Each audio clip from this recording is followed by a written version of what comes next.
Recording in progress.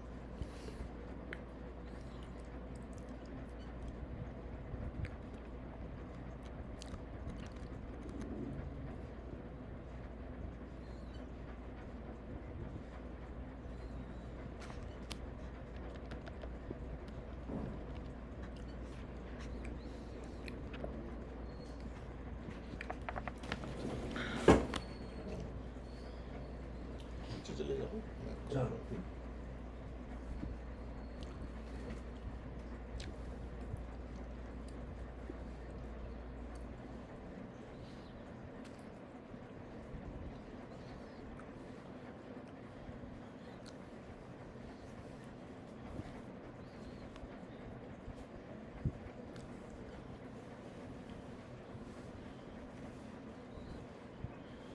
ये ऊपर ठीक है, रिकॉर्डिंग का बटन दब गया, कोने पे छोटा छोटा गया है, बोला मैं चालू कर दिया है यहाँ से।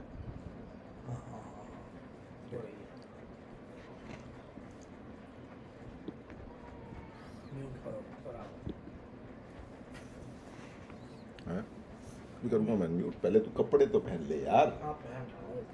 10 बार बोला तुझे, टाइम पे कभी कोई काम नहीं करता जिंदगी में।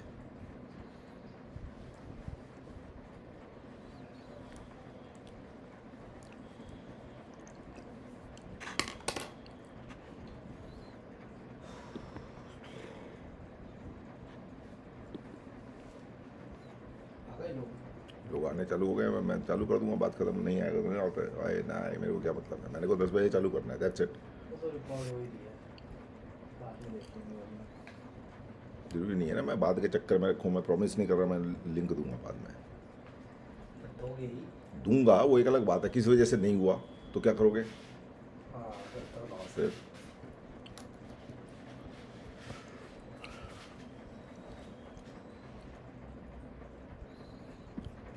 इसमें वीडियो के साथ बटन था वो ब्लर वाला, ब्लर माय बैकग्राउंड, करेक्ट? हो गई। मैं चालू करके देख लूँ अपना वीडियो। ठीक, इधर बैठा था। ठीक है, मैं देख रहा था बस, दैट्स इट। कर लूँगा अभी। आगे पीछे घूमना बंद कर दे इसमें से।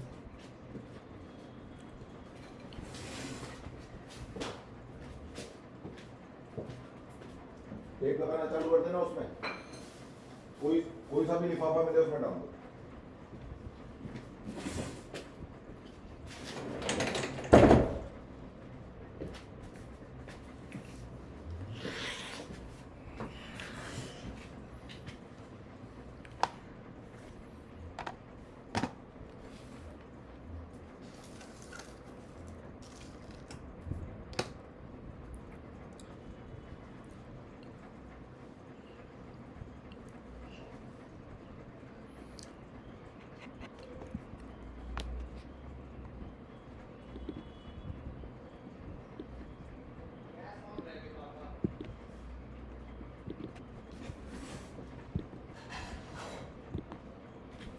बेटा तू कर लेना उसको, मैं 10 टेंशन में बैठा हूं, तू कर लेना उसको ऑफ। तो मुझे क्यों बता रहा है तू, क्यों बता रहा है?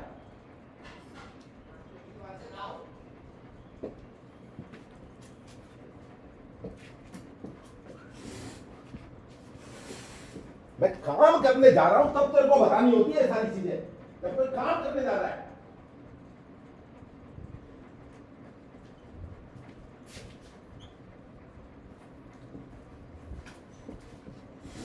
खोपड़ी खराब करने में लगा हुआ तू मेरे को।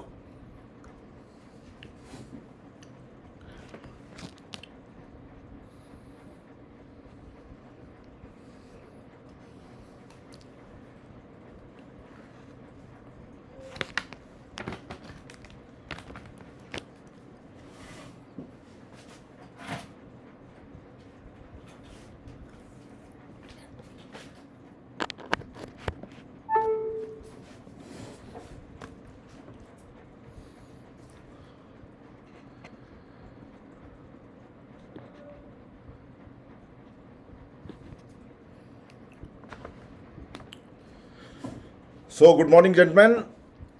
Can you hear me? Yes, sir. Okay, wonderful. Good morning, sir. Good morning, good morning. So we will start now, and as I said, that 10 o'clock we will start. So I would suggest that unmute yourself when you have to ask a question. Okay, in between, anybody can unmute himself or herself and ask a question. This is not a monologue exercise where I will keep talking and you people keep listening. Whenever you have a question, please unmute yourself and ask it. Okay, that's the way it should be. And it would be good idea if you could also switch on your videos, because then it will be more of face to face kind of a thing. Okay, so first thing is congratulations for qualifying the first hurdle, which is a written examination.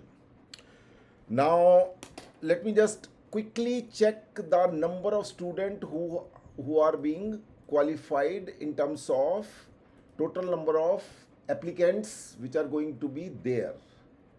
JET 2024 direction screenplay merit list, roughly around 31 students are there in general category. Okay, and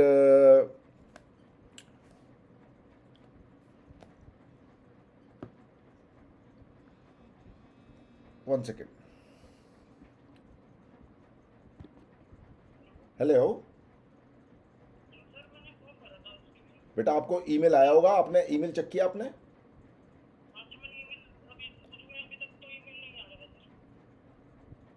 बेटा कौन से course के लिए था आपका?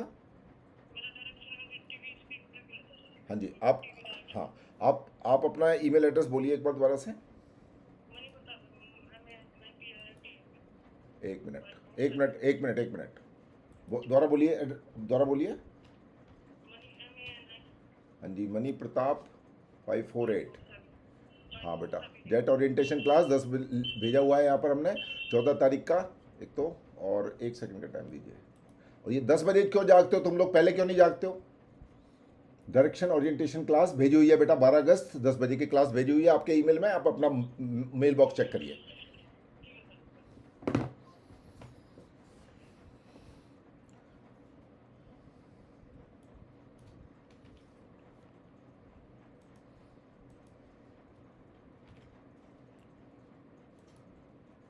Sorry, gentlemen. Okay. So sometime mail goes to the spam box. So make it a habit to check your spams also if it is not there. And if the class need to start at 10 o'clock, people need to wake up at little 10 minutes early and call up. Not at 10 o'clock. Then anyway. So I am coming to what exactly they are looking in the orientation. That's the first question you may ask. Okay. If, for example, as I said, 31 students are being qualified for the general category, and 5 seats are there for FTI, 5 for SRFTI, and then there is another course, film, television, and producing. So let's say, for example, 5 for that. So 15, I would say 1:3 is the normal ratio for selection for the orientation program. And out of 1:3, they figure it out which are the suitable candidate. So what exactly FTI or SRFTI is looking at? Information is a one thing, which they have already checked. And then there is a second thing called analysis. So to become a director, what it entails, what it qualifies that you are a suitable candidate than second student or third student for that matter. So FTI is not looking at a deeper understanding of Kurosawa, Bergman, Tarkovsky, for example. That if you already know that, then why you would be going it? That's just very, very simple. But in today's time, when there is a Google, when there is a YouTube, they expect you to be aware of world cinema, I would say. Which means all internationally known masters, particularly, if Kurosawa has made 30 films, for example, then not necessarily you should have seen 30 films, but let's say 1 or 2 or 3 films you must have seen. That is what their expectation is. That's point number 1. Point number two, not only the international cinema but also the Indian cinema in terms of the masters. When we talk about the masters, we are not talking about Subhash Ghai, we are talking about the filmmakers which are sensible, whether they are Bimal Roy, for example, or whether they are Ritvik Ghatak, which is, or Satyajit Ray, or Adur Gopalakrishnan, or for that matter, anyone who is art house, or even in commercial, sensible people like Bimal Roy, as I said, and Rishikesh Mukherjee, for that matter, and Basu Chatterjee, Basu Bhattacharya also, though he has made very limited number of films. So what they are looking at is your understanding of cinema. That is what they are going to check now. A. B. Also that I would say, if you look at the Satyajit Ray's film, 50% of them are based either on a short story or on a novel. 50% of the film. And also, if you look into the other internationally known filmmakers, their cinema is also based on the literature, whether it is a short story or a novel. So, what is your understanding of short story and novel? Not only, it may not be necessary that it has to be international. You may have read the Mark Twain or not. They are not looking at that. Whatever you have read so far, whether it's a Premchand, whether it's a Phaneshwarnath Renu, or whether it is Sunil Gangopadhyay, those people who are from West Bengal, they understand who Sunil Gangopadhyay is all about. So even if you come from a regional background, your regional literature, have you read some stories or some novels? That is what they are looking at. So point number one is your understanding of cinema. That is what they want to check now. And point number two is literature, because cinema is very closely connected with the literature. Point number third is, do you have some inclination toward visual art? Because director is not only the person who is, I will talk about that also, that he is supposed to know each and every department to an extent that he should be able to converse in the terminology of a cinematographer, terminology of a art director, terminology of a editor, sound recordist, and other head of the departments. So your basic understanding of all these departments, particularly the visual department, because cinema is audiovisual, as we say. So what is your understanding of visual, which means primarily photography as well as the paintings? They are not expecting you to be a BFA graduate in fine arts or sculpture or printmaking, but they expect you to have some inclination about visual art, that include also photography. Now, during the time of interaction, they will first tap you in your frame. What does it mean when I say tap you? If you say that you watch theatre, for example, if you happens to be from Delhi or Calcutta for that matter, and you say you like theatre and you go to watch theatre, so they'll say, okay, which are the plays which you have seen recently in the past 1 year? You would say, let's say for example, you pick up any name, let's say Bharti Sharma. Bharti Sharma's play I have seen over there. So which one you have seen? You will say this one. Okay. But if you name a person, let's say for example, Bharti Sharma, as I said, then you should have seen at least 2 to 3 plays of that particular person. Or if you say you are from Punjab and you say I have go to Chandigarh, I have seen the Neelam Mansingh Chaudhary's production.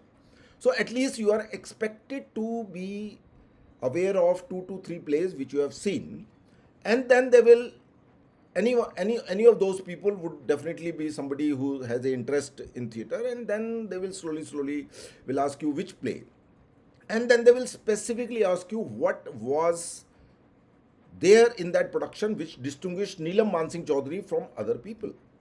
So you cannot say it's very interesting, it's very nice. These are the very generic terms which people use, common man use. These are common man use.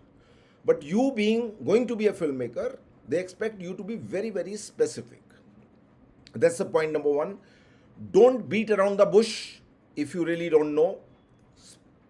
Say only those things which you know. If you don't know, then don't just drop the names, because then you will have a problem. So if you know something, then talk about it. If you don't know something, then it's fine. We all have a limitation in our domain of knowledge.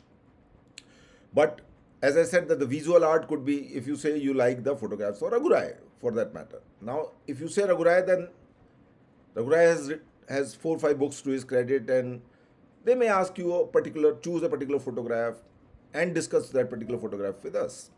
Why you like that particular photograph? You can't say it's a nice composition. No. Every photographer, which is a good photographer, first thing is a nice composition. So what is so interesting about it?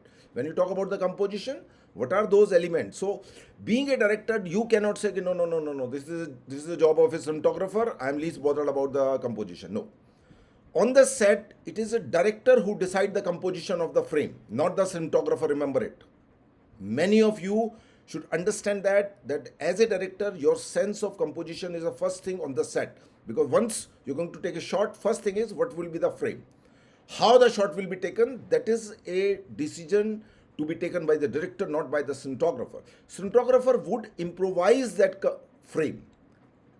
He will lit up according to the aesthetics, according to the understanding of lighting by the director.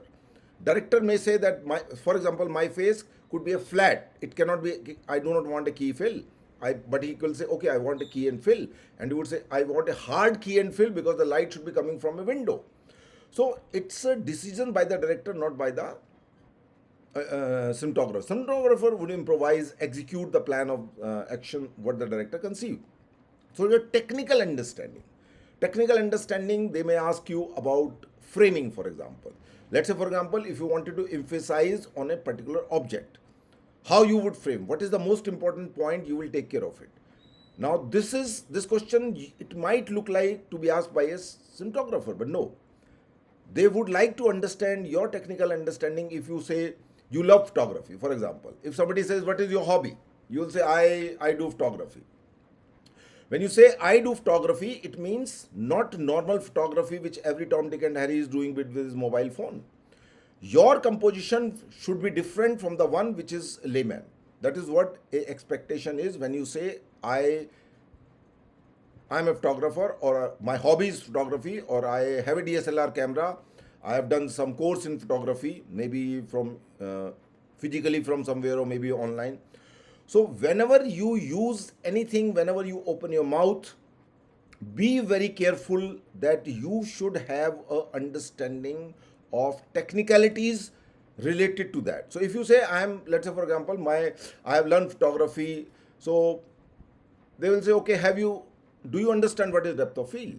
You say yes. So I would say, what are the important parameter on which depth of field depends? So point number 1, point number 2, point number 3, that's it. Don't beat around the bush, because they will figure it out. You really don't know. You're just trying to throw your weight around. So if you say that yes, then if you have given correct answer, for example, then somebody might ask you, okay, tell me what is the difference between depth of field and depth of focus, because that is also a technical thing. So the moment you are searching for the words, it means you really don't know. So when I say I know, it means I should be able to explain it to you. If I'm not able to explain it to you, it means I really do not know. And that's the difference. So if you don't know, say it honestly. You don't know, sir. That's it. Though I do it I have little interest, but I really don't know that much professionally. That's another thing. Now, what would be asked in the orientation? There is quite a probability that they will show you a short film. Why I am saying a short film? Because short film is normally between 5 to 10 minutes, maximum 15, not more than that. Okay, they will choose a short film and show it to all of you and say, okay, within 15 minutes, write down what is your understanding about this film in 6 point or 7 point or 5 points, and then email us. Now there, the chances of cheating is not there. So you can't cheat over there, and because you don't know which film will be shown. So be honest about your film appreciation. And as I said earlier, don't beat around the bush. Be to the point. When I say to the point number 1, 2, 3, 4, 5, 6, 7, whatever the number of points, it's not 10 point you have to mention. You could just mention the 4 or 5 also, and that should be enough. So what are those short films which can be shown to you? Now this is a question.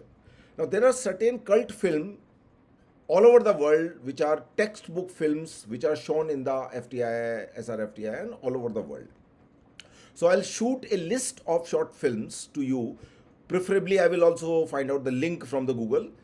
Let's say, for example, Incident at Owl Creek. That's one of the cult film which FTI always talk about. That, for example, the Bert Hansta's Glass is again a short film. So there are a couple of short films which are considered as very, very important. So I'll make a list of those short films, and now whatever the number of days you are left with, at least have a look at it. Make your pointers 1, 2, 3, 4, 5.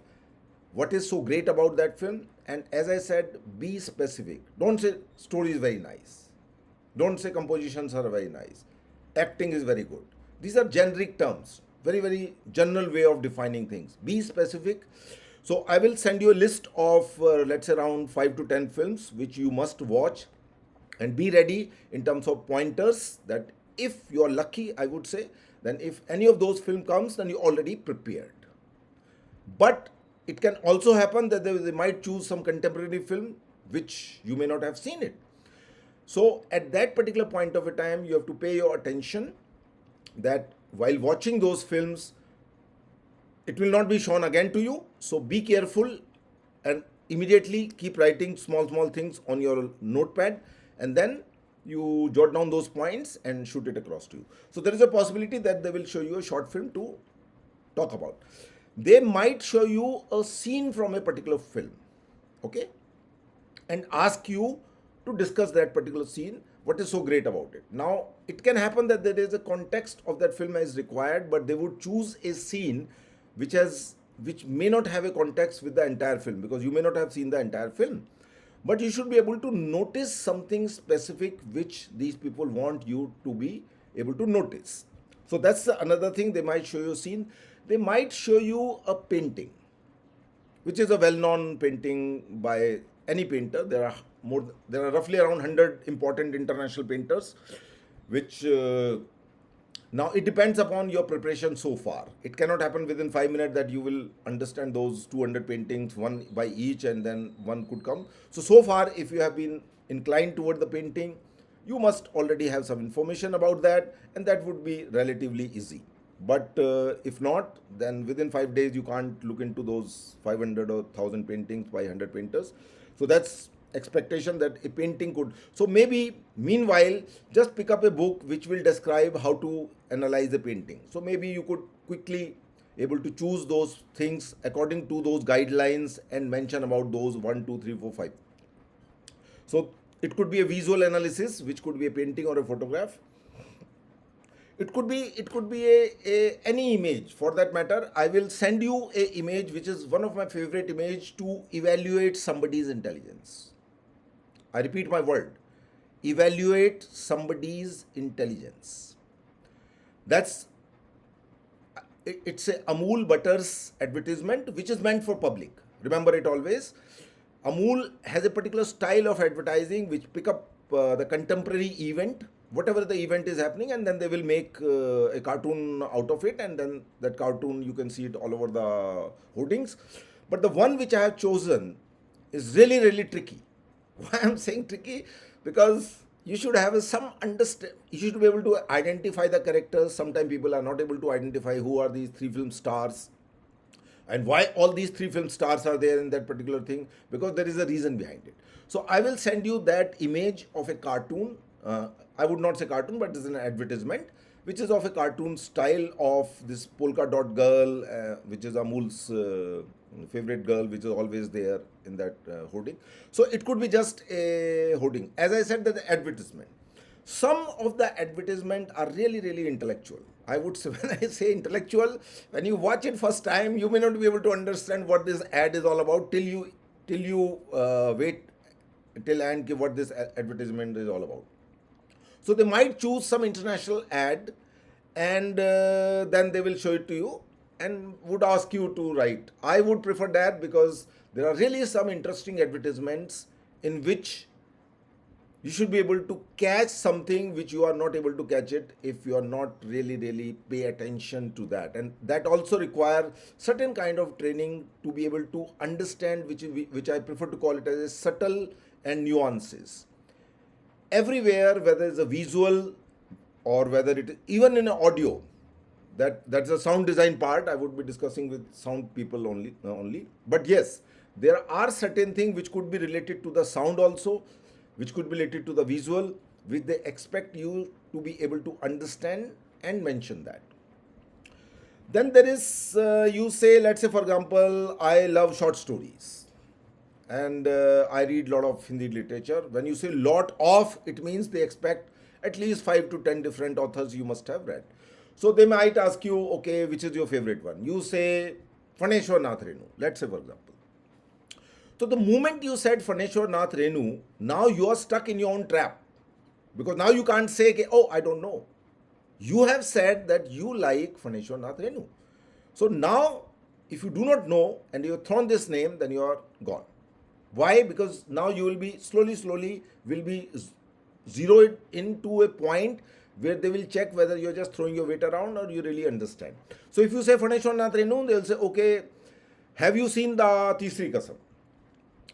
So if you have not seen the Tisri Kasam and if you say you like Phaneshwar Nath Renu, then you don't like Phaneshwar Nath Renu. Because it is based on a short story called, little longer story I would say, Mare Gaye Gulfam, Uff, Tisri Kasam. So then, if not that, say for example, Tisri Kasam, then say, okay, Panchlight. Panchlight is another famous story by Phaneshwar Nath Renu. So since you already have said that I like Phaneshwar Nath Renu, so there's a feature film which was made couple of years, 3-4 years back based on a Panchlight. So they will ask, have you seen that film? And if you say no, it means again for me at least that you are just throwing the name of Phaneshwar Nath Renu, you hardly know about it. Recently, Raghbir Yadav did a play on the Mare Gaye Gulfam, again the same story. So they might ask, do you know that recently a well-known actor from National School of Drama did a play based on a short story by Phaneshwar Nath Renu? So he'll say no. Half of the time this particular play was in discussion because he did not mention that it is based on a story by Phaneshwar Nath Renu. So there was a lot of heated discussion among theatre practitioners that why he did not give the credit to Phaneshwar Nath Renu. So your awareness in terms of what is going on, if you say that no, you don't know that so and so play is being directed by someone else, it means in your Facebook list there is hardly anyone who is connected with theatre. That is the meaning of when you say you do not know. So these are indirect ways of finding out couple of things about you, about your liking, what kind of friends do you have on your Facebook, etc., etc. Most important thing for a director, FTII believes this course is not called direction course. Okay, this course is called direction and screenplay, which means a director should be able to write screenplay. That's the meaning of this particular course. If you look into the credits of Federico Fellini's film, any of the films, you will find he works with the 3 screenplay writers. Sometimes 4 also. I have seen some of the credits where there are 4 screenplay writers. That's why Fellini is Fellini. One of the reasons. There are many other reasons also. So you as a director should be able to write a screenplay. That is what a good director is all about.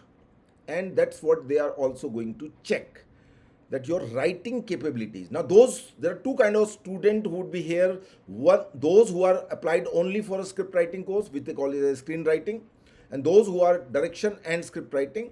There is a third kind of student also, producing for film and television, which is more of production kind of a thing. We will talk about a little bit of that also, because director is supposed to know all that. So are you able to write visually? That is what the whole screenplay course is all about. And that's one of the reasons the Chaplin is Chaplin, because his cinema is visual. Then there are a couple of more people later on who, like Jacques Tati from France, most of his films are visual narration. So are you able to write visually? These short films which I will be sending you do not have any dialogue. They are all visual descriptions, most of them. And people have done it in the past, like Amit Kumar. Amit Kumar is a FTI graduate. He did a film called Bypass, which is roughly around 15-minute long film with Nawazuddin Siddiqui's first screen presence, I would say, and Irfan Khan. It's funded by Channel 4. And that film is amazing. It's a 15-minute long film which has at least 30 important points to be noted. And I would also send you the analysis of that film in case by chance if they happens to show you that film, at least you are already prepared. And there is quite a probability. There's quite a probability that Amit Kumar's Bypass could be shown. If you have not seen so far, please go and watch it today, though I will be sending you the link also. And also I did an analysis of that film for a magazine called Cinematography Art, which was published a couple of years back, that analysis of that particular film. So are you able to write something visually? So they might give you a situation. Now this is the writing capabilities, they are looking at it. They might give you a situation where you need to describe in a scene format, in a scene manner, let's say for example in 500 words. For example, this could be one situation. They might give you a situation in which you need to write down the dialogues. There could be a dialogue exercise also. It does, when I say write visually, does not mean they are averse to the idea of writing a dialogue. Dialogue exercise is a complete task in itself, but the great cinema is not dependent upon the dialogue. When you can convey something visually, then it is considered as a great. That's what cinema is all about. Visually you should be able to convey the feeling, whether it's a thought, whether it's an idea or whatever. If you're not able to do it, then of course you need the help of dialogue. So that possibility is very much there, that they might give you a situation to write visually, describe visually how to go about it. And it could also be a situation in which they will give you about 3 characters, 3 friends who met after 20 years in a cafeteria today, and develop a scene in terms of dialogue, friend A, friend B, friend C, that what they are going to talk about now. Okay, so could be number of words, could be 500 or something. So some assignment would also be given where the time limit would be there, and you need to write it in a Word file and shoot it across to the email address which they will be telling you. So these are some of the individual activities. There would be group activity as well as individual. It could happen that maybe they will formulate a group of 4 students and then they will give you a situation to discuss. Let's say for example, whatever is going on in Bangladesh, for example. So they will give you a topic which could be a political topic, and then you need to debate. We call it as a group discussion. It is to understand your political awareness, what is going on in our society. Bangladesh is not India, but since it is very close to India, and that could be just example, I'm just giving you one example. It could be any other example also. So any political situation could be given to you and to ask you to discuss what is your point of view. Now here you have to be very, very careful. When I am saying very, very careful, which means there's a trick in that in which they want to find out what kind of person you are. Because FTI and SRFTI is having a tough time due to strike. Students go to strike for whatever the reasons are. Whether the reasons are good, bad or not, that is a secondary point.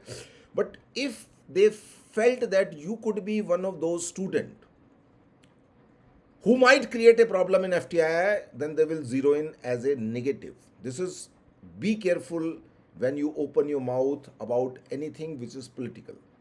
There's a trick. They wanted to find it out whether you are going to be the troublemaker or you are going to be a very serious student.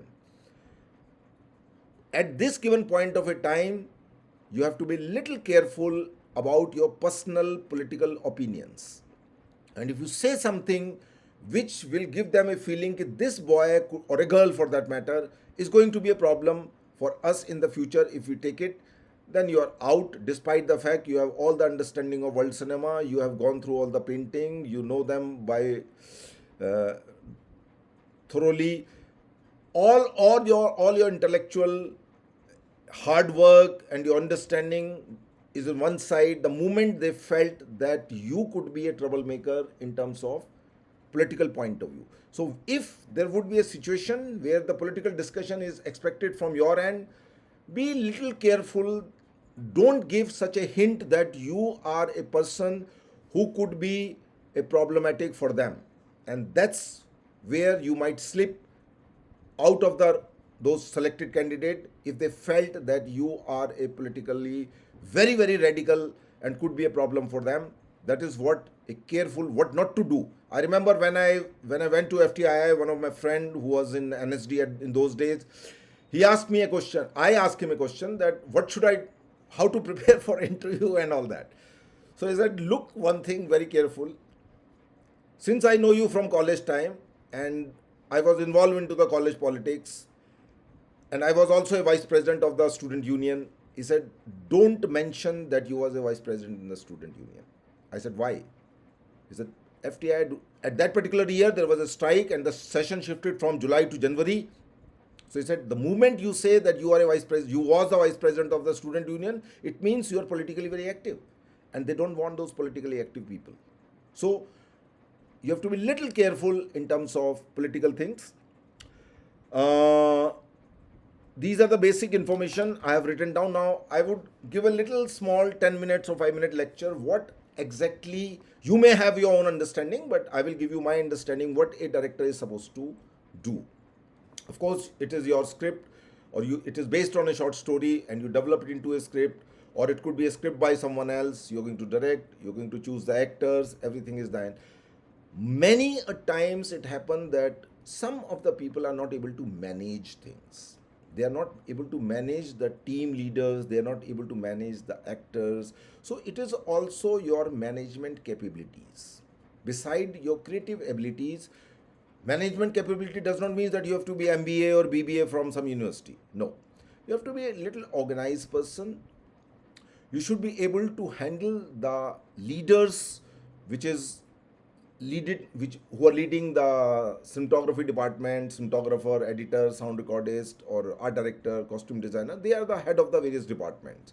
So it is a team management also, beside being able to have a creative abilities to direct the actors, to write your script, to find a script which is really your cup of tea. So these are the management capabilities also involved into that, which means your understanding about various kind of technical cameras available in the market. When you choose a particular camera, why you choose this camera, not over the other camera, though it is a cinematographer's responsibility to compose and light up. But you as a director, also some of the time, some of the directors also producer by themselves. And if not the producer, they work with the production manager to work out the detail in terms of technicalities, what kind of microphone are required, what kind of system is required in terms of shooting things, cameras, lights, etc., etc. Better the understanding you have, more chances are that. It does not mean sometime, as some of you might say, okay, sir, what you're saying is that will it not project that you know too much? No.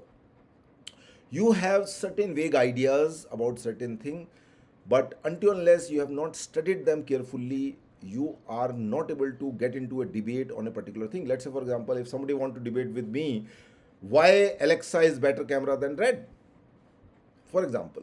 So anybody who knows the feature of that cameras, feature of those cameras, then he can discuss why Alexa is better than the Red, for that matter. So these are the technical things which they do not expect you to know in deep. But if you have, let's say for example, as a director, if I ask you, if your film has 90% shoot outside, and if you have all the budgets, would you prefer Alexa or Red? So certain kind of question which are very general in nature, but if you have an understanding of certain characteristic, technical understanding, and if you could substantiate your point, that is a very important thing. If you can logically substantiate your point that I prefer this camera because of this reason, then you have an edge over other candidate. See, let's say for example, if out of 3 students, 2 are going to be out. This is the format.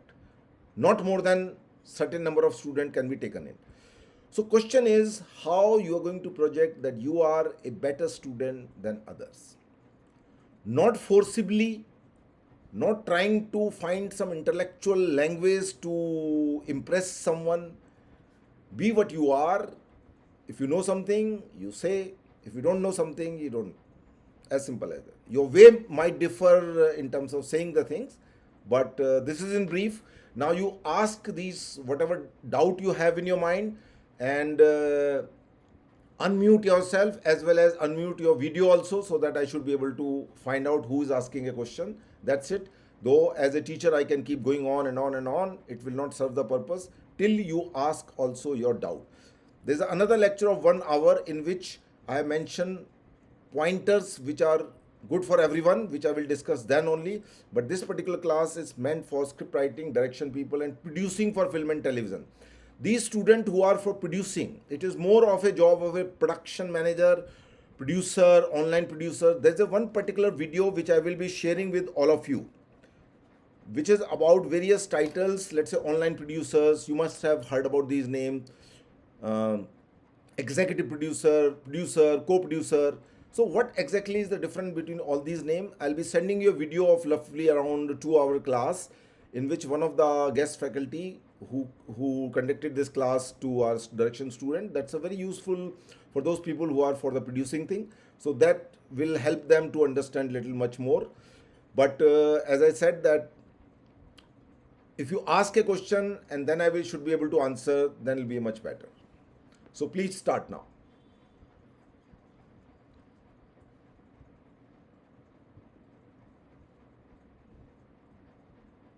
Are you able to hear me? So I suppose everybody. Hi, sir. Okay. I have a question. First, you mention your name and then open your camera. Yeah. Yeah, my name is Shesha. Okay. So, as someone who is working already in film and television, Okay. I was told by other people that I should not mention too much about, how much exactly I'm working and, to. No, I would say no. I would say no because you have an industry experience, which somebody is completely novice. You have an edge over the other person. So I would say that you should mention that you have been working in the industry for 6 months or 1 year, and what exactly was your role. Even if you are a third assistant director, fine. Even if you are the fourth assistant director, it's okay. Even if you are not paid, it is still okay because you was on the set and observing things. So I would say that you should mention what exactly you have been doing so far. Please carry on. Okay, that is exactly what I wanted to ask because other people, a lot of people, online and all, they mention that ज़्यादा मत बोलो about, how much your experience is or, how, to what degree you have worked, if you have worked for a few years or anything, because they also want people, who don't have to unlearn things. See, this unlearning business is you know certain thing. Let's say, for example, you worked on the set. Now there's another person who has never went to a set. So you know what are the important points of giving a clap, for example. So you have certain understanding when you say that, for example, if you say that now why he said that is to play safe.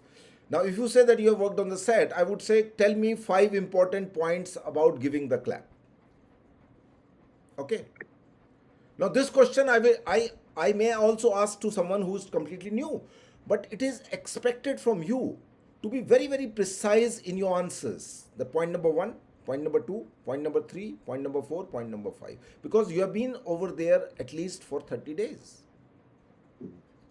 So your understanding about clap should be much more higher than somebody who never went on the set. Right. So when you say you have experience, then it means you give little more hope to the examiners that look guys, when I went, I'll give you an example. I did a photography course in 1989 from Triveni Kala Sangha. Okay. I joined for cinematography course. So when I said that I did a course in photography from Mr. O.P. Sharma, then expectation from me goes little higher. Then someone who came from Haryana who has no clue at all about things, than me. The question, I'm just elaborating what exactly it means. In the examination, that another student who was my batchmate later on, they put two cameras on the table, okay, and the distance of the table must have been 6 feet wider in terms of the table. So they ask a question: what is the highest shutter speed of this camera? Okay, now what exactly is the question? What is the highest shutter speed of this camera? But they are not asking that directly. Why they asking this question is, first you read, it is written f3, f ff3, fm3, fm2, fm1. So they expect that f3 camera of a Nikon, you should have a knowledge that highest shutter speed is, let's say for example, 1/2000 of a second. So indirectly they were asking, okay, what is the highest shutter speed of the Nikon f2? Are you getting my point? But this boy was so simple. He said, sir, camera is there, I am sitting here, how can I tell you what is the highest shutter speed? Now this is a very innocent answer. This is a very innocent answer. But the question was, do you know the f2 highest shutter speed of Nikon? Are you getting my point? So the moment you say you know something, you already have done some course or some diploma from here and there, they want those people who has certain experiences than completely novice. In today's time, when there is a Google and there is an internet, you cannot say I live into Darbhanga and Motihari and I have no clue about it. No, you cannot escape, because there is an internet, and as long as there is an internet over there, you have an access to all over the world. It depends upon your interest, if you have an interest. Otherwise, how you are going to distinguish among these 30 people? Let's say 31 people. Who are the best 15 students for that matter? 5 each, let's say for example, 5 FTI, 5 SRFTI, 5 for producing thing. How you are going to distinguish? So you are expected to have an edge over your colleague. But as I said also, they are checking your intelligence. They are checking your understanding. You may have lot of information about, let's say for example, if I ask you a question, okay, Francisco Rosi. You never heard about this name, Francisco Rosi. Okay, somebody may have heard about it. And if I ask him, name the 3 films of Francisco Rosi, he'll say Matai Affair, Hands Over the City, Christ Who Stopped at Eboli and Never Came Here, blah blah blah blah blah. Are you getting my point? You may not have heard about who the hell is Francisco Rosi, but it's fine. There are thousands of filmmakers. Some people have done only 2 films in their life and they are cult. There are those kind of people also. But so they don't expect you to know each and everything of the world. But whatever you are saying, when you say you was on the set, so your understanding of filmmaking process should be better than a person called XYZ who never been on the set. And you have a priority over that boy or girl for that matter. Okay? Right. So that is my answer. Thank you, sir. Okay. Ladies and gentlemen, anybody else? Yes, sir. I want to ask you. Okay. Ask first. Open your camera and ask a question. Yes. And first Good morning, introduce sir. yourself. Sir, Good so morning. I want to ask about the seat allocations. So the seat that have been declared by both the institutes are around 11 and 12. Okay. So are they per institute or are they going to divide it between them?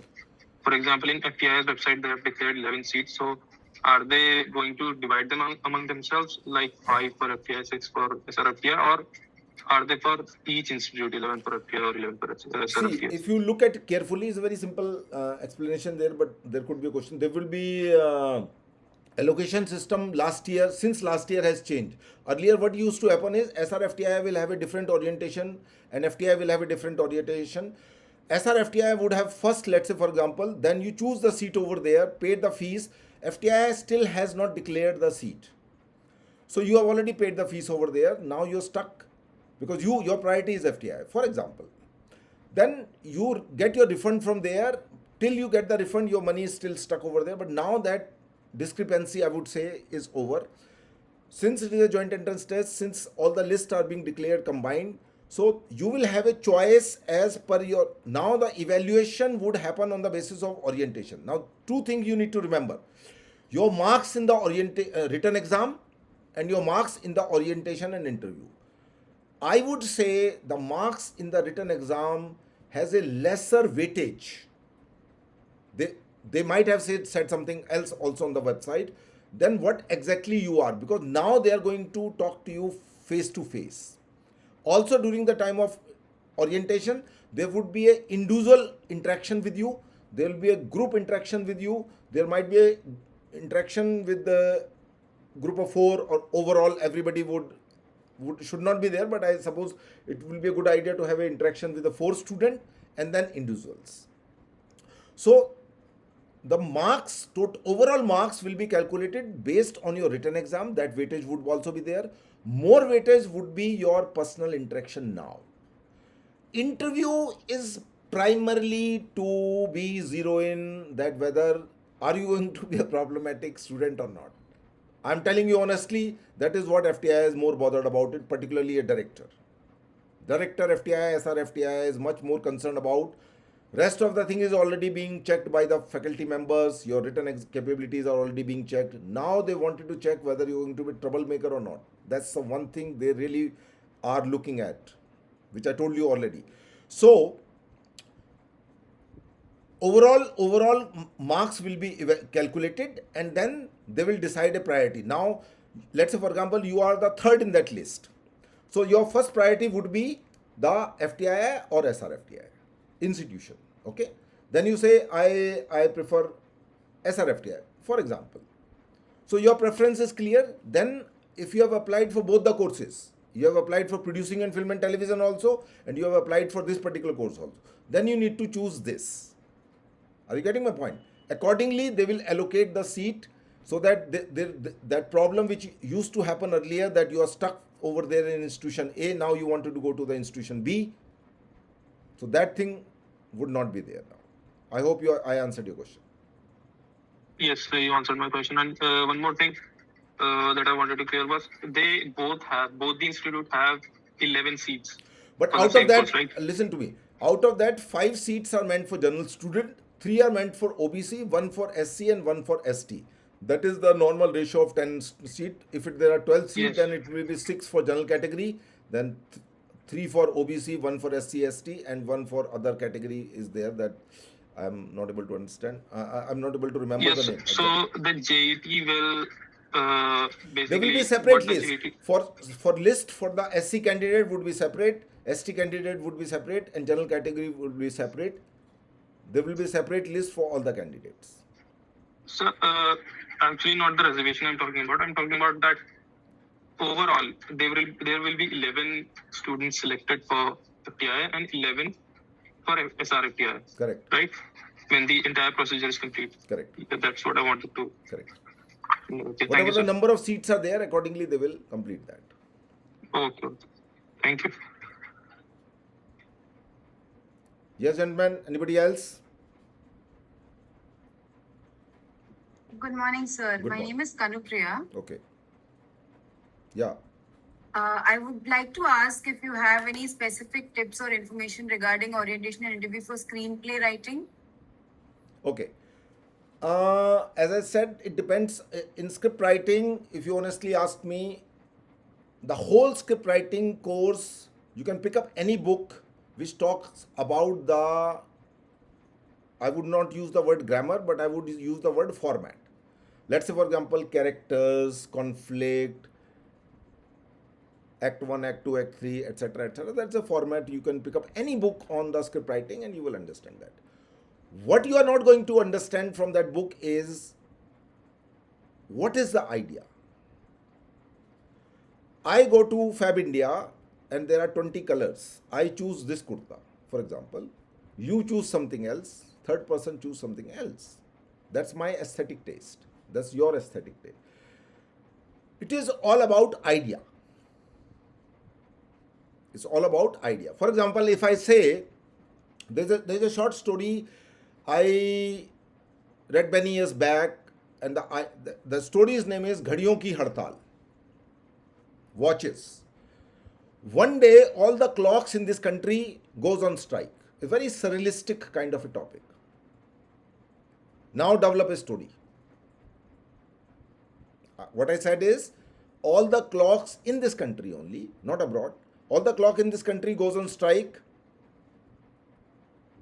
Then what happens? Now you develop a story. Okay, so your story would be different from someone else. Second person story would be different from third person. How interestingly you develop this idea. This is ideation. This is an idea. How you develop that idea into a story of one page, A4 size, for example, that distinguishes you as a writer from someone else. Your thinking capabilities would be determined by your writing over there. And since, as I said, that you will have an access to your computer also, because it is happening online, so you will not write in a guchudu muchudu manner. You would write in a Word file, very neat and clean in English language, and then you will send it across to them. So time limit would be there, and you should be, and you can't cheat. As I said, this is a situation. You have to think. It is not that you go to the Google and say, what is the new wave, French new wave cinema, you know. So that you can still find out the pointers over there. So they may not ask those things. They will not give you that kind of an assignment where you could do the cheating. The assignment would be based on a thinking skills, where your thinking skills, your idea generation technique, or your ideation level for that matter, they want to check that. So when you talk about the tips is write visually. That is what FTI looks at. Are you able to write visually any scene of 5 minutes for that matter, or even 2 minutes for that matter, or 7 minutes? 7 minutes is too long actually. But even if you could develop a scene of 2 minutes on any situation visually, you know, which should be interesting,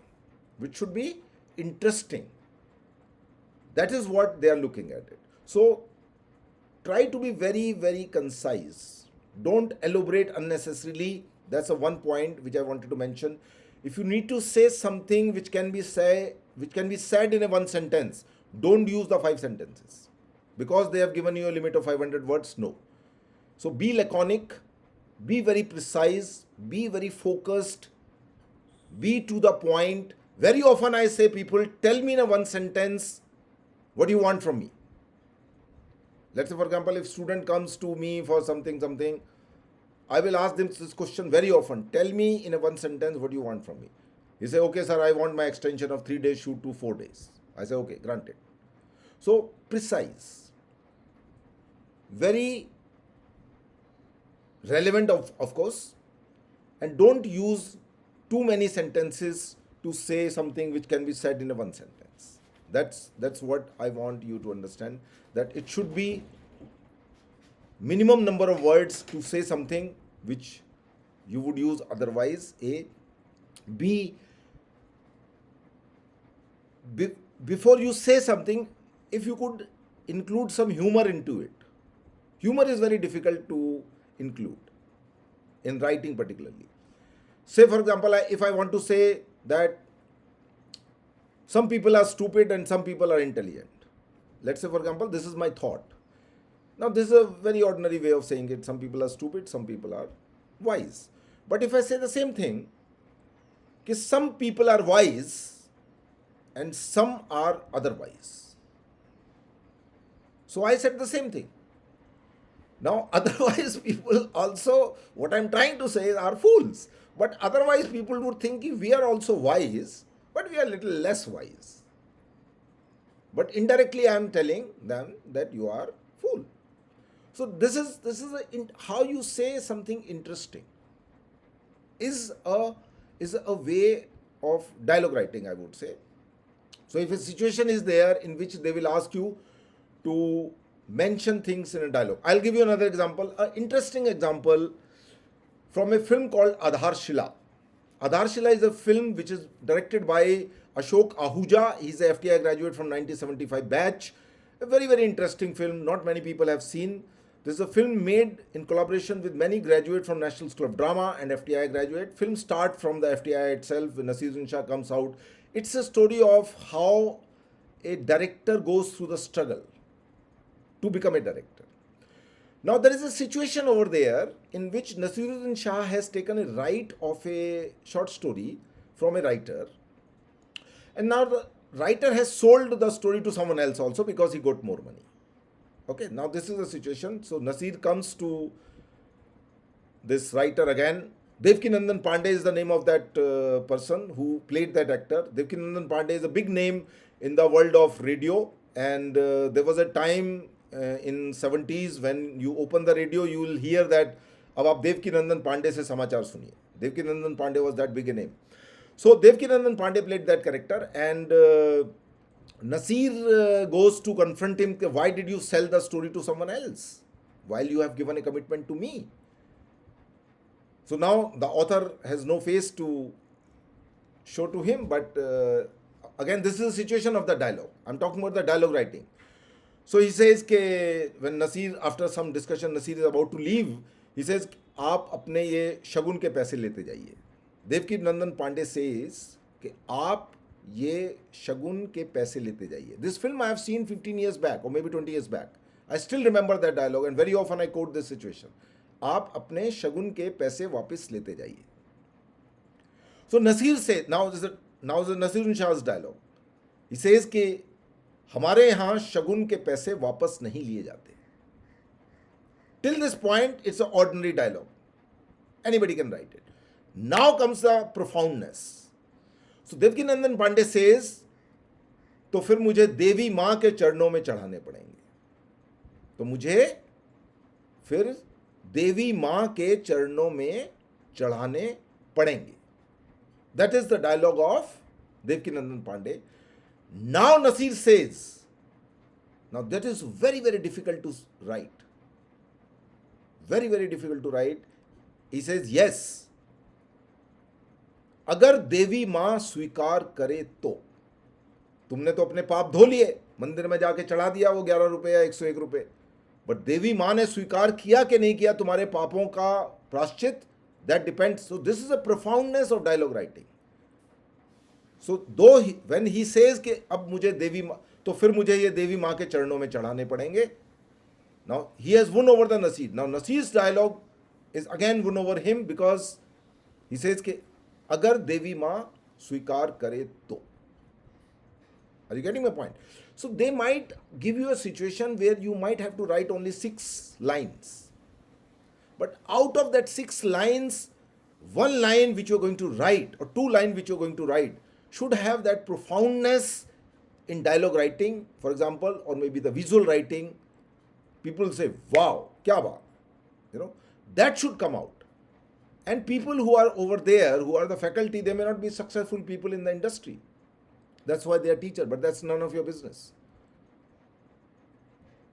They are competent enough to evaluate your standard. And you need to prove that you have a standard. Are you getting my point? It doesn't matter whether you are a BSc Physics Honours graduate or from St. Stephen or some St. Thomas, St. Columbus, St. Falana Dimka and all that. That is irrelevant. And also, some of the few are from Hindi belt, I know. So don't be afraid that though English every Tom, Dick and Harry is supposed to speak today because it's an international institution, national level institution. FTI prefer that your command over the English language should be there. But even if you are not good at English in terms of speaking, don't be afraid. It is the profoundness they are looking at it, not your command over the English language. Remember it. So language is not a barrier. But of course, if you can do the things in English, wonderful. If not, that's why the examination is in 2 languages, English as well as Hindi. Okay. So even if there's a situation of dialogue writing and if you're not really comfortable in English, do write in Hindi. But it should be profound. That is what they are looking at it. So that's my answer. Write, use minimum number of words. Don't use repetition of the same thing. Say in a limited number of words. If the elaboration is required, do it visually rather than using the help of dialogue. These are the 2 things they are looking at it, because there's a time constraint over there, and they are looking at your thinking skills rather than how long your answer is. Okay? Yeah. They might ask you, for example, in writing particularly, they might ask you a particular question. Let's say, for example, choose any scene from any film which describe a situation visually. Are you getting my point? So, which example you choose, now you already have a time now to think over it. You can choose any film from Ray's film, for example. Ray has many films, many films. Most of the Ray's film has a situation which elaborate the scene in a visual manner. Most of the Ray's film, every Ray's film has 7 to 8 example from the film, which I would call it as a visual communication. Visually, they communicate the things. So you can choose any of your film, which is your favorite, and you could mention that particular thing.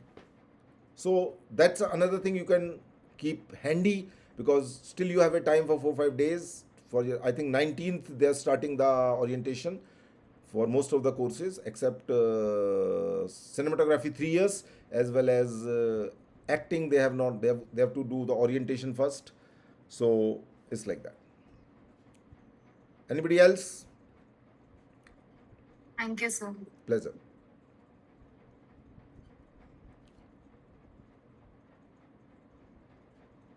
Okay.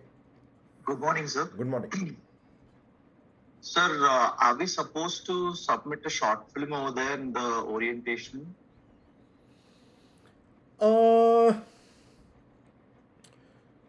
I have seen the letter which you people have received so far. Okay. I have also seen the letter of animation students also. And why I'm mentioning the animation is because in animation they have asked for a portfolio. Animation is more to do with the drawings also. They look for your drawing skills. And they have very categorically mentioned point number 1, 2, 3, 4, 5 about what kind of portfolio it should be and all that. So for the direction student, they have not asked for a portfolio in terms of submitting that, but maybe it can happen that you might receive another mail in which they would ask you that submit any link of a short film which you have directed independently, not as an assistant. You know, as an assistant, I don't know what you have done. You are standing over there and making tea and serving the tea for people. Or you would be just doing a production assistant's job, which most of the assistant directors do. Third or fourth assistant director are basically called assistant director, but half of the time they are doing the production job. So I really don't know what you was doing it. But when your credit of the film says directed by, so which means you or story by so and so, screenplay by so and so, or dialogue by so and so. As long as it is an independent one person credit, that kind of thing they might ask you. They might also ask you to submit a short story, for example, as a portfolio if you have written a short story. They might ask you to, let's say for example, you are a cartoonist. For example, like in my batch, one of the student was a cartoonist and he used to make cartoon of some student whosoever was little popular on those ways. So even if you're a cartoonist, it is an asset over other people because cartoon is an art of saying profound thing in a one frame. It's not everybody's cup of tea. First is a thought, and then the cartoon would be made. Cartoon may not be a great in terms of the skill, but the thought is more important. So for me, people who are cartoonists are profound thinkers. You know, they say same thing in a more impressive manner. So portfolio, you might receive a mail in which they would ask you to submit the portfolio because see, they need to figure it out of these 30 students, which are the 15 they need to choose. How they are going to choose them. So your skill, your capabilities, which you have developed so far. In the coming 5 days, you are not going to develop your capabilities. Remember it. In coming 5 to 7 days, you are not going to become Albert Einstein or Mark Twain or Shakespeare. Whatever you have become till this date, that is what they will look into it. So far, till this date, what you have been doing. If you are watching theatre, what kind of theatre you have been watching. If you are reading short stories, what kind of stories. If you are a cartoonist, what kind of cartoon you are. So anything which give an edge over other people. You as a candidate, that is what they are looking at it.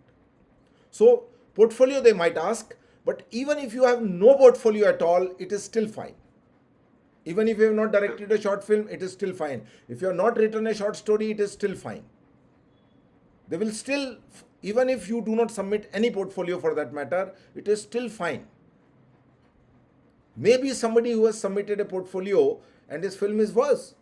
That may be an example of how not to make a short film. Just submitting a short film has no meaning until unless it has something wow, kya baat hai. Are you getting my point? So Yes, that sir. wow factor, they are looking at it. Now that wow factor can come through your portfolio. Wow factor can also come through your interaction. Wow portfolio, wow factor can also be evaluated through an assignment which they will be giving to you. So they need to figure it out through their scanner, whether portfolio is a one scanner, assignment is another scanner, third scanner is the interaction between you and them. So these are the various scanning mechanism by which they will find out whether you are a suitable candidate or not. And as I said, the technical understanding. For example, you are a director, but I would like to know that do you have a sense of editing? For example, so I would ask a question. Let's say, for example, if I ask you a question, what is the difference between rhythm and pace in editing? Now answer it. First is, Not much. no. Again, first is it the same thing? Like your home name could be Neetu and your actual name written on a certificate could be Surya Teja Chandra Prakash. Okay, but you are the same person.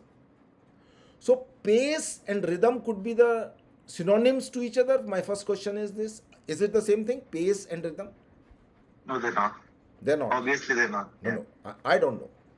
I'm asking a question. I don't know. I heard about it. There's a pace and there's a rhythm. So my first question is it the same thing? What is your answer?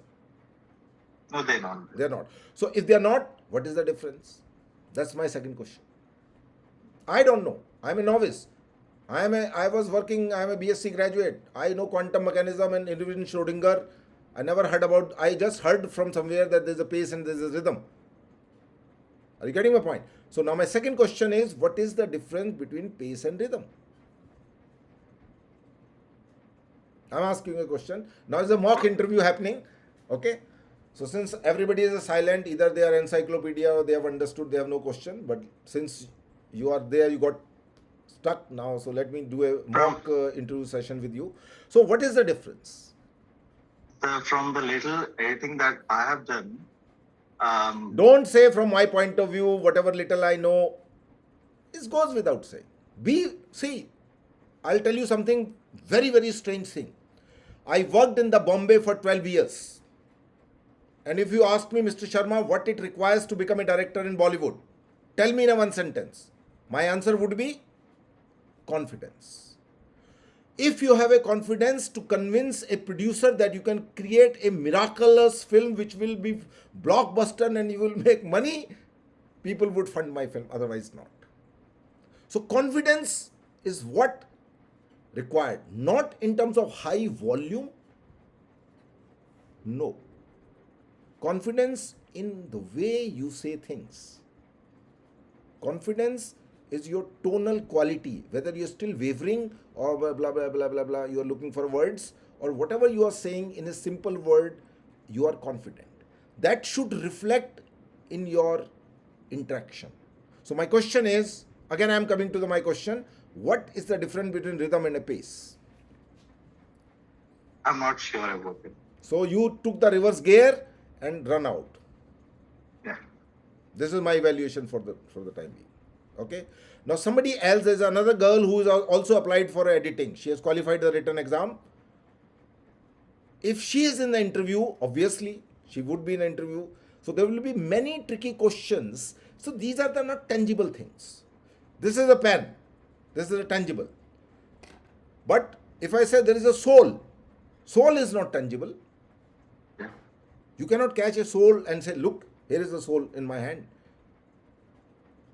So there are certain things, particularly in aesthetic domain, which are not tangible. Rhythm, pace, these are two terms which are very, very common and popular. And so far, while talking to you, don't feel offended that you have no understanding for these two terms. But had you been a editing applicant, you would have got 0 marks out of 5. Or let's say 1. Because you are honest. 1 marks for the honesty. But there is someone else sitting over there. He has read deeply about these two terms. Whenever I have interviewed 5 editors, big boys and girls. This is my common question. What is the difference between resume pace and how can you... Now another question, that was not actually a question. My question is now it is going to come up. How you can create a rhythm and pace during the time of shoot, or it can be created only at the time of editing. That's my real question is. So this question is reserved for editing student, not for direction boys. But even from a direction student, I would like to understand that whether this boy has a sense of editing or not.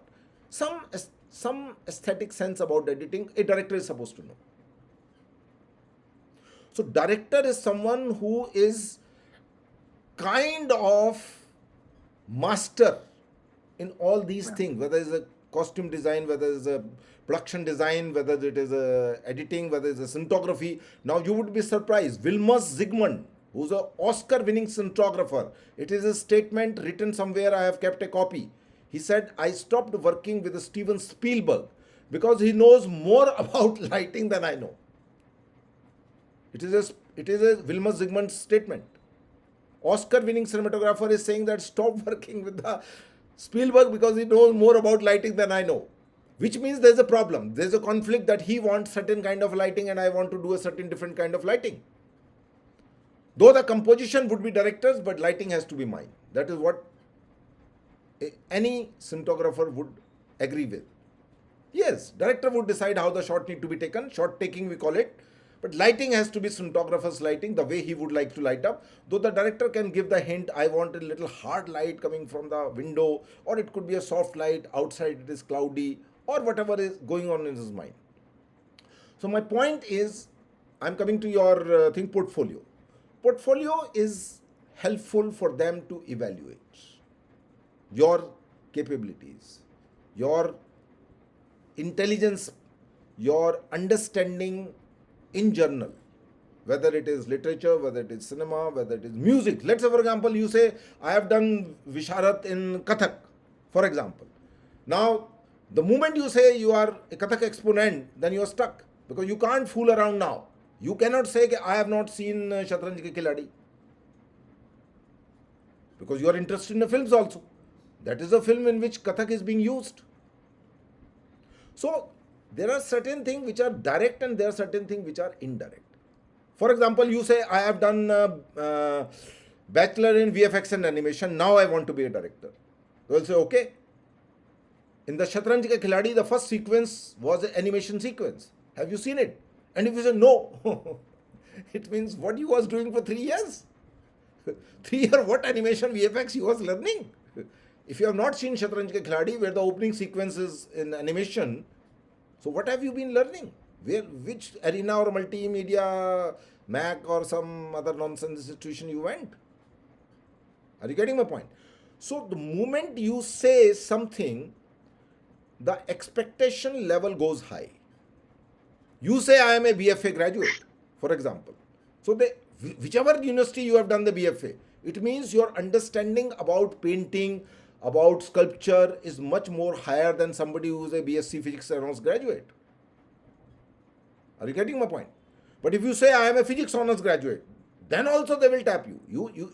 You cannot escape whatever is your graduation is all about. If you say I am a Physics Honors graduate, I'll say, okay, let's talk about Erwin Schrödinger's cat's paradox. And you can't run away. Moment you said Physics Honors, you are expected to know Erwin Schrödinger's cat's paradox. You can't say, अरे sir, हमको नकल वकल मार के पास हुए sir, कहाँ फंसा रहे हो हमको फालतू. So all that shit is out. Whatever you say, whether you are a BA graduate, BCom graduate, BSc graduate, BFA graduate, Bachelor of Design, BDes, BVOC, All these nomenclature are there. So any domain you come from, let's say for example, if I say you are a science graduate, how useful it is in dialogue writing to be a science graduate? Now that is my question to you. My question is, if you say I am a chemistry honors graduate, if you are a chemistry honors graduate or BSc General A group physics, chemistry, mathematics, you studied chemistry in your graduation. My question is how useful it is to become a dialogue writer if you are from a chemistry background.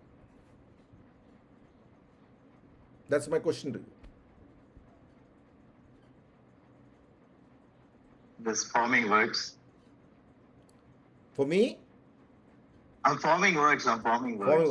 now I would answer it quickly because there may be someone else who would like to ask a question. There's a film called Om Darbadar. It's directed by Kamal Swaroop, one of the underground kind of film, very, very difficult to understand. In FTI days, I would show that film during the time of ragging and ask people to do a critical review of that film.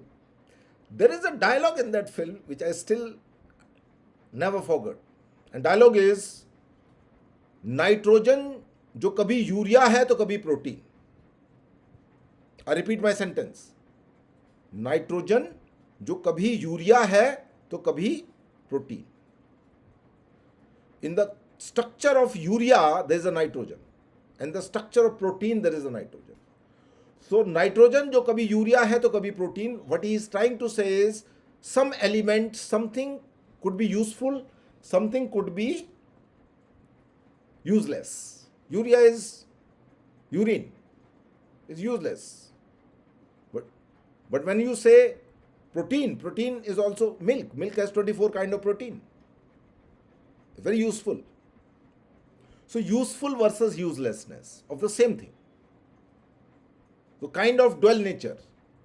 And again, if you think a little bit about your 8th or 9th standard of chemistry or physics, when we talk about electron, we talk about dual nature of electron, which is also a particle, which is also a wave, de Broglie's principle. So maybe when he really understood the dual nature of electron, he would able to apply the same theory to find out the dual nature of a nitrogen. Nitrogen is also useful, nitrogen is also useless. So there's a dialogue in that film, nitrogen जो कभी urea है तो कभी protein. Now this dialogue cannot be written by a BFA graduate. Bachelor of Fine Arts graduate cannot write this dialogue. This dialogue can be written only by someone who have understood the science properly. Understanding. I have not talked about the formula of nitrogen so far. I have not discussed the proteins formula, 24 kind of proteins, but I still conveyed my point very clearly. So any kind of background which you have would be useful for you in some way or other, provided you know how to integrate those understanding into cinema. Are you getting my point? So portfolio is fine. It is a helpful tool to understand to evaluate your capabilities. But even if you don't have, it's still okay. Yes, gentlemen, it's 11:20. You have 40 more minutes to go.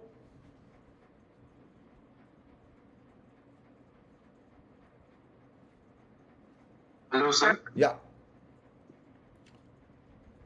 Introduce yourself, please. Okay. Hello. Yeah. Basically, I had a question about screenwriting, the screenwriting course only. Suppose they ask, what do they particularly ask when they give assignments? Do they ask one to write it in proper screenplay format in suppose the first draft or cell text, or do I have to write something in paragraph format in a Word? Like very good how question. specific? I'll answer it. I'll try to answer it. There are 3 things which you need to understand in terms of screenplay. One is called cinematic treatment. Okay.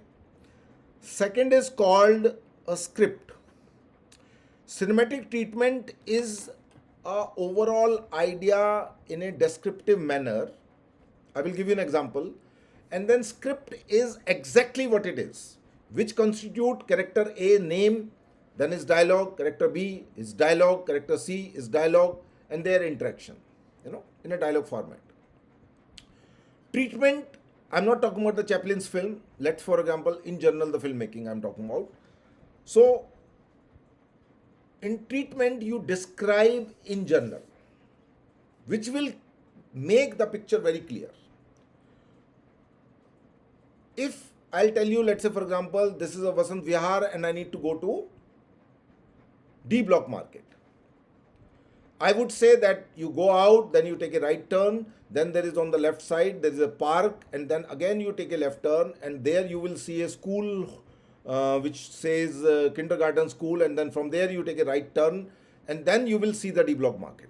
This I would say is a treatment.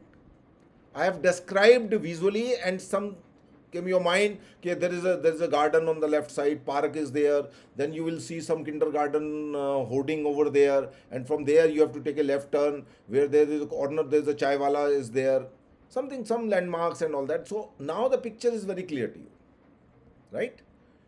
But if I show you 3 photographs, photograph number 1, where you could see the park, photograph number 2, where you could see exactly how the kindergarten gate would look like, picture number C, where you see the chai wala.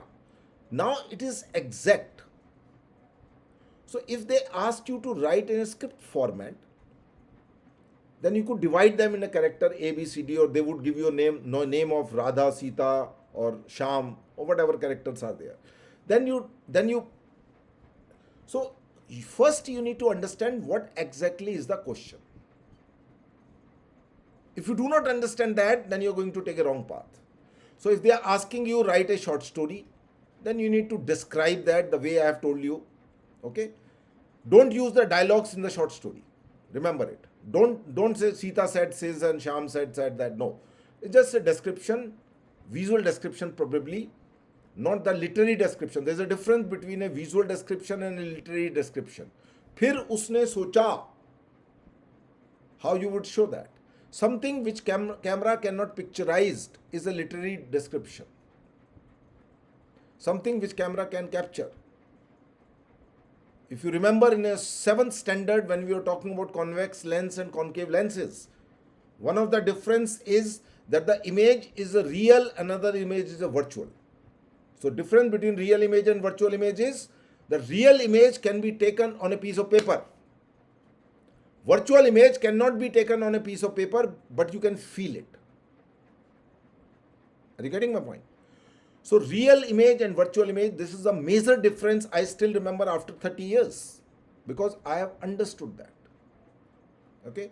So when I'm talking about description, you visually describe, not literary description.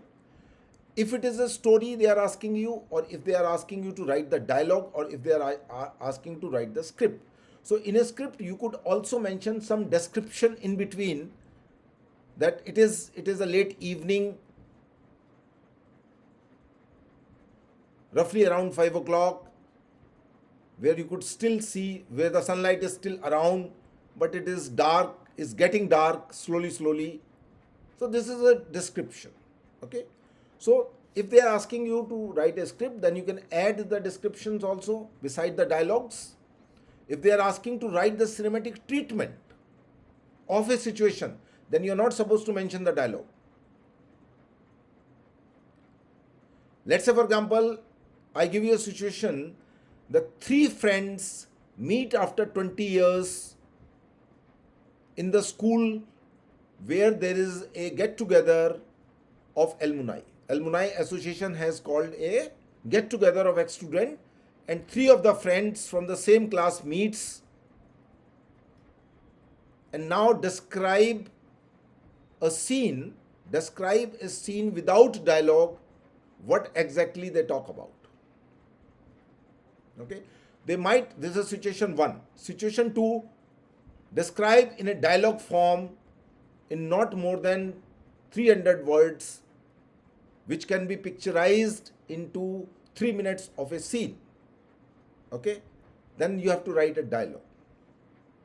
So these are the two different situations, whether it's the treatment they are asking you to write or whether they are asking you to write exactly the dialogues of the situation that depend upon the question which they are allocating to you. This is my answer. Thank you, sir. Okay. Anybody else? We still have 30 minutes. Yes, sir. I wanted to ask you. Please.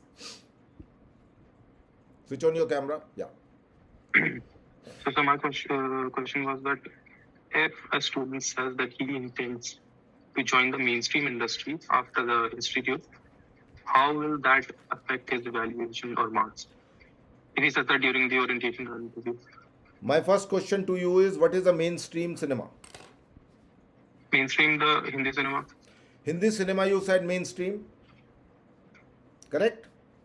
Yes. How do you define Bimal Roy's film and Rishikesh Mukherjee's film? Are they mainstream film of the Hindi cinema? Yes. Bimal Roy is a mainstream. Mainstream. Filmmaker. So what is art house? Art house cinema, maybe the kind of movies that do not get a release in multiplexes. They do not get released on multiplex. Art house cinema don't Yes, get released on a multiplex. Yes, that is how I will describe it. That is your art house definition. They have more of a personal screenings and they have screenings, but maybe not in multiplexes. Like the Not a larger budgets. number of shows they get. They don't get, for example, commercial film will get 100 cinema hall with a 300 shows in Delhi. Art house film will get a 10 cinema halls and 20 shows. That is what you mean to say? yes, pretty much. They might not get a nationwide release. Okay, okay. Fine. See, FTI is least bothered about whether you become you call Sanjay Leela Bhansali as a mainstream cinema. Yes, of course. Subhash Ghai is also mainstream cinema, Yes. right? Yes. For that matter, Rajkumar Hirani is also mainstream cinema. Yes. For that matter, Vidhu Vinod Chopra is also mainstream cinema. Yes. For that matter, Shriram Raghavan is also mainstream cinema. Mm-hmm. For that matter, I can keep quoting 10 more names. David Dhawan, for that matter, is also mainstream cinema. Yes. So all are graduate from FTI Pune. I give you an example that if you go to a law school, there are 5 options with you. You become a law professor and teach law into some university or college. You go outside and sit in front of any court with some 20 kind of different stamps and put one stamp, sign it and take 50 rupees and 100 rupees, and by the end of the day you still earn 5,000 rupees or 10,000 rupees maybe. There's the third person who assists a lawyer who is a designated advocate. You understand the meaning of designated advocate? Yes. Yes. Designated advocate has a fold in his black coat. Everybody says I am a senior advocate, but designated advocate will have a fold, and every Tom, Dick and Harry cannot be a designated senior advocate. He charges 1 lakh rupees a day. But to reach that level, you have to assist someone for 5 years or 3 years, and then you start your own practice, and maybe you will become and you may not become. Choice number 4, you appear in the exam and become a judge. And choice number 5, you become a consultant to 5 organizations, legal consultant. You go 1 day in a week, and that's it. All 5 kind of people graduate from the same class of law. So this is my answer. FTI is, though you might have heard of it, that they don't like commercial cinema. It's not like that. It's a grammar of filmmaking you learn. Same Sanjay Leela Bhansali, who made the film called Black, which is primarily a copy from a film called Miracle Worker by Arthur Penn. You may not have seen this film, but if you see it, then you will figure it out how it is copy. Had that film would not have been a copy from there, it would have been called as a art house cinema because it doesn't have a song. Right? Commercial film, how do you see, this is an understanding of you as a commercial versus art. Commercial film has Bollywood actor. So from that point of view, Black is a commercial film. but it doesn't have a song and dance. So from that point of view, it is an art house film. Right or wrong? Yes, I guess. Correct? So same film has a element which is a commercial film. Bachchan, Rani Mukherjee, they are big stars. So there's a commercial film. But from my definition of art house film, a art house film is a film which do not have a song and dance. It's an art house film. Out of 10 art house film, 9 don't have this. One may have, if it is a Bhumika by Shyam Benegal, it will have a dance and song also. Okay? So this definition of commercial and art, FTI is not bothered about it. FTI is there to teach you cinema. FTI is still proud of Sanjay Leela Bhansali. FTI is still proud of David Dhawan. FTI is still proud of Rajkumar Hirani. And FTI is still proud of somebody who is a hardcore art house like Adur Gopalakrishnan. Okay? So it is a institution which teaches you what is great cinema, provided you want to learn. It teaches you the craft of filmmaking, which is editing, sound recording, craftsmanship, pure craft. Most of the film which you happens to see on cinema hall has a very perfect kind of a craft. Very good, nice shot taking, very good cinematography, very good editing, very good sound recording, but still they do not qualify as a great cinema because those films do not have something called soul, which only a director of higher caliber can bring in. And hence, those films are internationally known. Okay? So, you are going to an institution to learn the craftsmanship. Now, it's your journey. You want to be a Sanjay Leela Bhansali or you want to be a Adur Gopalakrishnan. That's your choice. FTI is not bothered about it. You may like, let's say for example, Subhash Ghai before going to FTI. But when you pass out, your song has changed. Now you like Ingmar Bergman.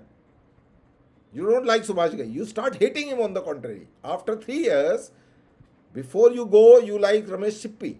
When you pass out, your bead mala, we call it as your mala is Ramesh Sippy, Subhash Ghai, David Dhawan when you enter. When you get out after 3 years, your mala is Bergman, Tarkovsky, Kurosawa, Wong Kar-wai, etc., etc. So mala has changed over there and it will change. That's the magic which happens in FTI. Your mala which you are having while entering is a different and you get out is a different. That's what the 3 year do. But again, once you start struggling, you realize the only way is to become David Dhawan. Nobody is interested in funding a film which is devoid of song and which is devoid of... I'll give you an example from a South Indian director who has made this, I don't remember the name, but he has done all these nonsensical films of masala film, we call it, which has a song and dance, fight, chase, etc., etc. There's a very decent term called masala films. It's a formula. Put this, there will be a cabaret dance, there will be this. But the same guy has also done a film on which is a pure art house. Very sensible story, no star cast, nothing. Same director. So sometimes you are also, try to discover yourself. Okay, what I am doing? Let me try to do something which is really call of your heart. So that's your decision. FTI is not bothered about it.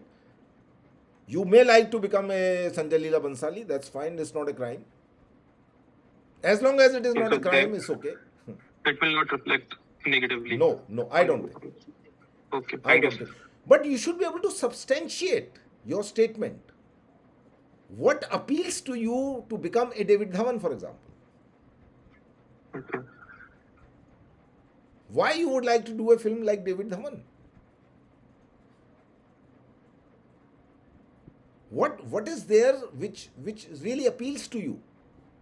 Are you able to substantiate that statement? That is what they are interested in. Your intelligence, because the same David Dhawan, before doing all these kind of film which he is doing, he was an editor. And editing is a craftsmanship. How I would edit a art house film differently than a commercial film? If it has a chase sequence, for example, a chase sequence in an art house film and a chase sequence, anybody who's applying for editing, please listen to this carefully. How differently you would edit a chase sequence which is in an art house film and which is in a commercial film? That's my question to you. Mr. CR, sorry, what's your name? The guy who has a camera on now. I'm talking to. Is that me? Yeah, you. So I'm not in editing. I'm in direction. You are not in editing, but director is supposed to know the editing. Okay. So my question to you is, how a editor would edit a sequence differently in an art house film than a commercial film? Will he my first question is, will he edit differently? Yeah, I think so. How? So I think in commercial film, Two people chasing each other. okay. Okay. So I think there will be more use of music. There would be more In a use of commercial- music. Music, In yes, commercial background film. music. In commercial film, there will be much more use of a music. In art house film, there will not be a music. That's the difference. What Yes. you said. Okay, so another difference can be the shot taking. Shot taking. Cinematography can be very fast paced in the commercial, and it might not be that fast in comparison in Okay. the art house film. And maybe action. Maybe there will be more physical fighting between the characters in the commercial film. There's a film called French Connection in which there is a chase sequence. Watch it now again. There's a film called French Connection. All of you, please note it carefully. This is a very important sequence. When we talk about chase sequence, there's a sequence in French Connection where the two people are chasing each other. Watch it carefully and then decide whether that sequence belongs to an art house film or whether that sequence belongs to a commercial film. Then probably you will have a different answer. Okay, sir. There could be a difference. There could be a difference. Maybe in art house film there is not multiple camera setup because there is a restriction of the budget. But in commercial film you have no restriction of the budget. So the same action could be taken with the 5 angles or 4 angles. But in art house you have only one camera because there is a budget restriction. So the type of footage would be different in a commercial film and an art house film. Because the same action being taken from the 3 different angles, and here the same action is being taken from first angle. Maybe if you feel, then he will take another angle, may not be third angle in art house. So the footage could be of 2 kinds. But in commercial film, the footage could be from 5 different angles because they have all the budgets. So editor has more liberty to pick up from here, here, here, here. So he can create much more fast pace than a art house film.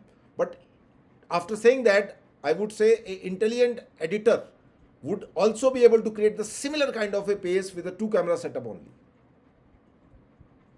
It depends upon the editor, his aesthetic sense.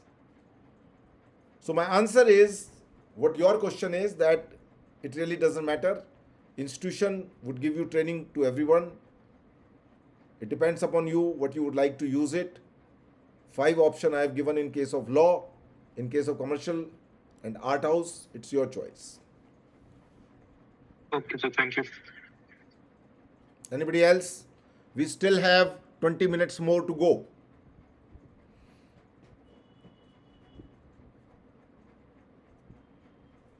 Yes, sir. I have another question. Please. Basically, sometime back, you said about a discussion in politics, about a group discussion on any political subject. So you advised not to get too emotional about it, so that they don't see us as a threat or as a threat to the academic institution. So that is right, but is it like, how do I find the balance? Like, it is also not right if I am completely unaware of political situation, right? So how do I find the balance? As a director, you have to have an opinion. I'll give you an example. I met a very, very important man 11 months back for an interview.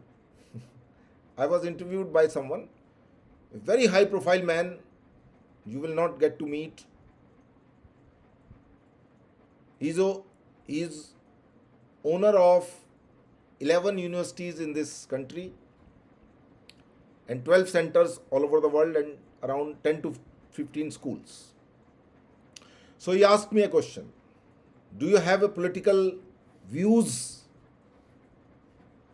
about Indian political parties? So my answer was, every political party when in power do certain things which are good, and there are certain things they are either not able to do or they were not able to, they don't want it to do. Okay? Every party when in power, when they are in a position, since they are not in a power, they would criticize the ruling party of not doing certain things. So situation remains same. You are on this side of the table or you are in that side of the table. If I happens to be from a party A, or if I am in a favor of a party A, I would always talk about what they did. I would not talk about what they did not. But when I am in power, I would discuss only those things which we did. So situation is that every political party, now when you go for a voting, there is something very interesting. You may not have ever paid the attention. It's called nota, N-O-T-A, where candidate A is contesting, candidate B is also contesting, and then there is an option called, let's say C is also there, and then there's a nota. You find all these three people are not competent enough to be elected, and you tick the nota, right? So how you would define the political view of the person who tick the nota rather than ABC? I'll give you an example. There's a famous scientist, Meghnad Saha. In Calcutta, there is an institute called Meghnad Saha Institute of Nuclear Physics. Not many people knows that he was a member of parliament, not the Rajya Sabha member of parliament. He was from Lok Sabha. He contested the election, won the election as an independent candidate. Why I am quoting this example is that a scientist went to parliament. These are the factual information, you can check it. And I'm sure you must be knowing it also. Particularly being Bengali, you must be knowing it. If not, otherwise also. I'm not a Bengali, but I still know it. So, you may have a certain inclinations to do certain things. And that is possible once you are in a power. You may not be able to do those things even if you are in a power. Even if you are in a power, you may not be able to do those things. Because above you, there is another person who is much more powerful than you are. And you need approval of that person to do those things. So political views, when we say, now I answered my question when he asked the question in a very, very limited words. Because I had only 20 minutes to be interviewed. And he was going to appoint me for a very, very important post. A very, very important post. So I said what I really wanted to say.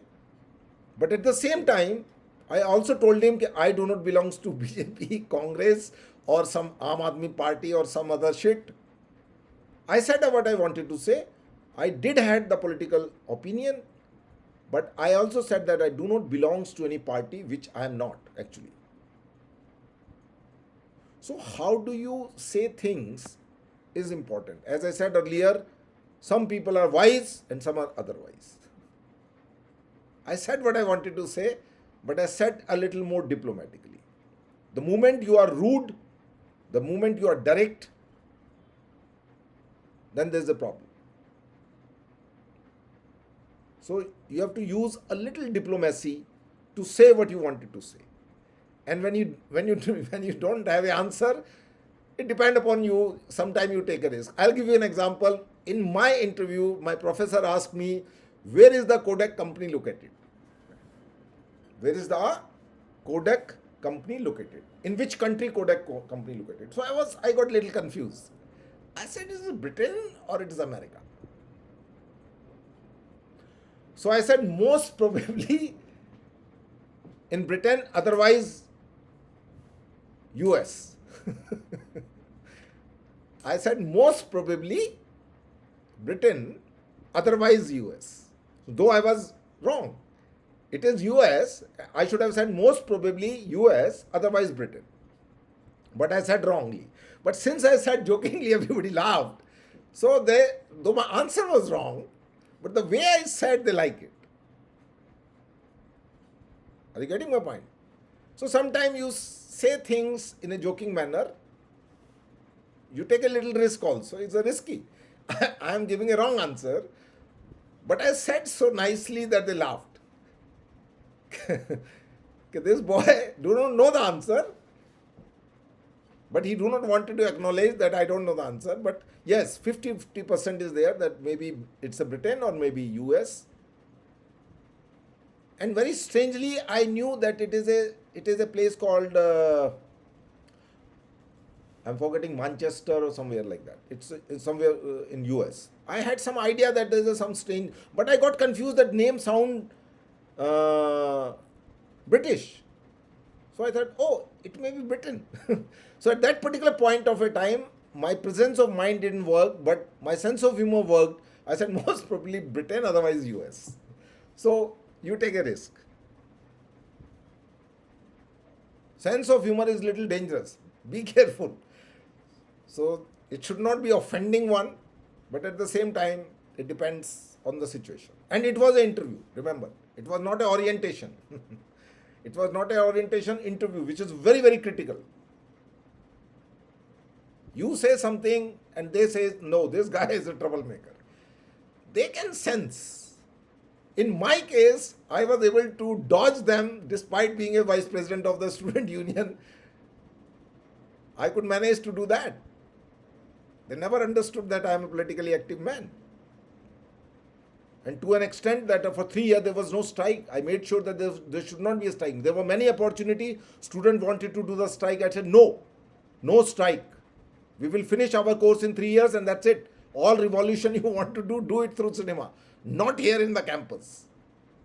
So the moment I pass out, there was a strike in the month of January. They were waiting for me to get out. So that was a different ball game. But what I'm saying is that you do have political opinions. You do say things honestly. What I said to this gentleman who's very, very powerful position, I said what I wanted to say. But the moment you say direct, you're gone. You will have a tough time.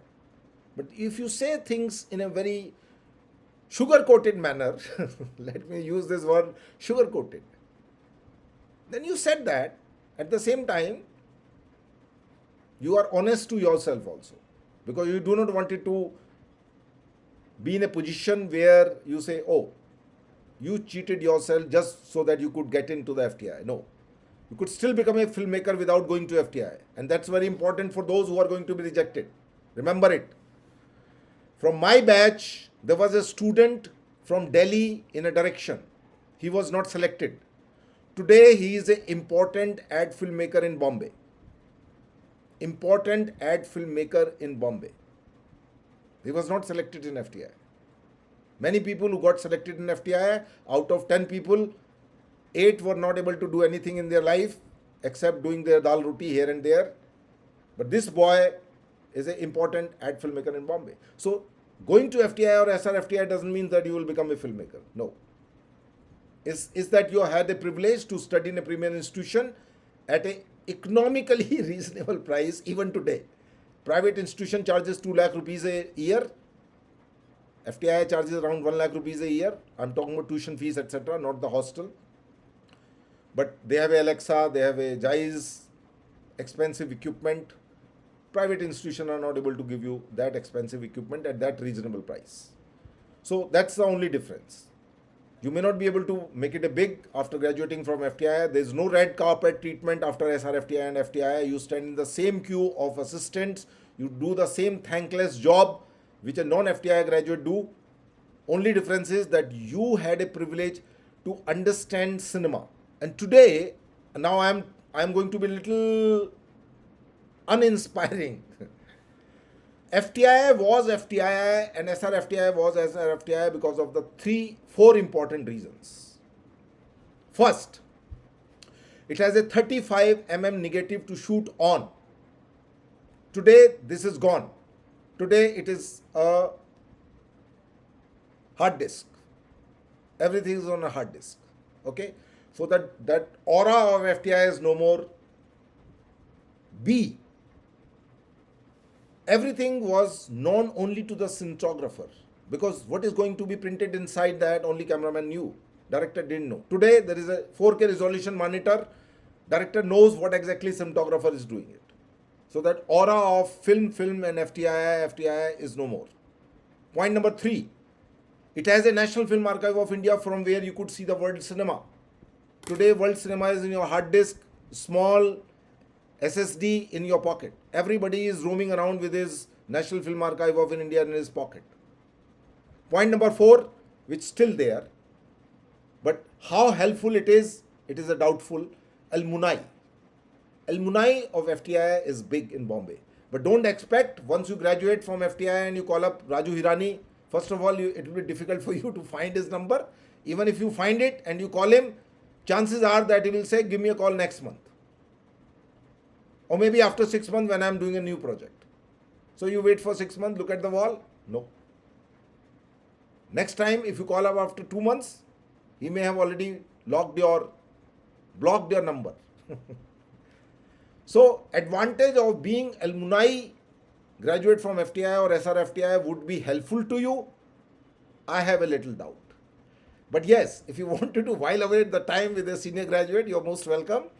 I met a very important cinematographer at the airport. Flight was 2 hours late and I saw him. Manmohan Singh is his name. I went and I said, sir, my name is Naresh Sharma. I am a cinematography graduate from 1993 batch. Oh, let's have a tea. So we went together and have a coffee for 1 hour. That's the only advantage you're going to have if you're a graduate from FTI and SRFTI. Otherwise, you can still learn the craft joining the industry directly. You can still understand what is cinema by your hard disk, by watching any film on Mubi and some many other platforms, and reading the reviews of all these Sight and Sound magazine, which used to be only in National Film Archive of India. Today on the IMDb there is a link where reviews of all the films are there.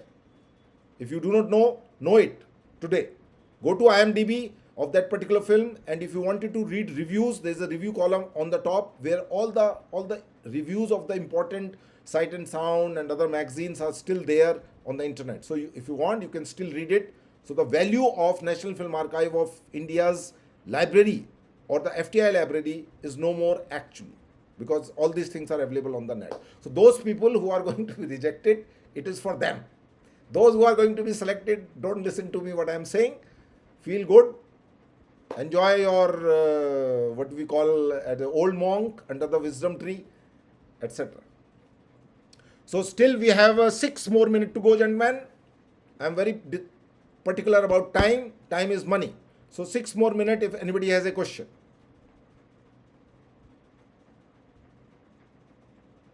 Yeah, hi sir.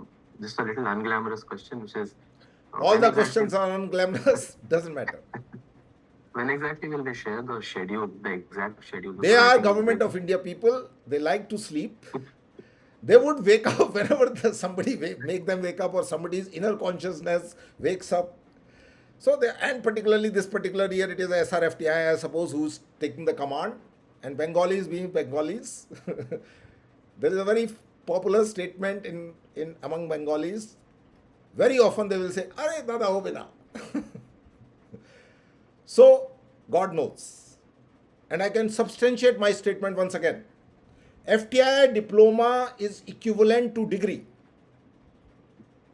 authorized by Association of Indian Universities. SRFTI is a second priority. One of the reason is because their diploma is still not equivalent. Because they are relaxed. They have never applied to AIU and do the follow-up and all that. Everybody is relaxed over there. So maybe one day they will wake up, and it is a shock and a shame that they declared the result in the month of August. Which August they declared, or end of July, I suppose? Today is 12th. The result came on 2nd or 3rd?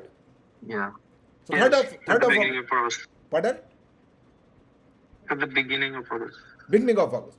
So March they had an examination. April, May, June, July. 4 months they took to declare the result. Ideally speaking, it should be 2 months. That's it. You know.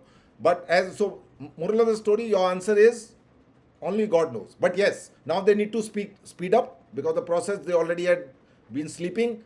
Ministry would be behind them if they are not going to declare the each and everything within this month. I hope by the end of this month,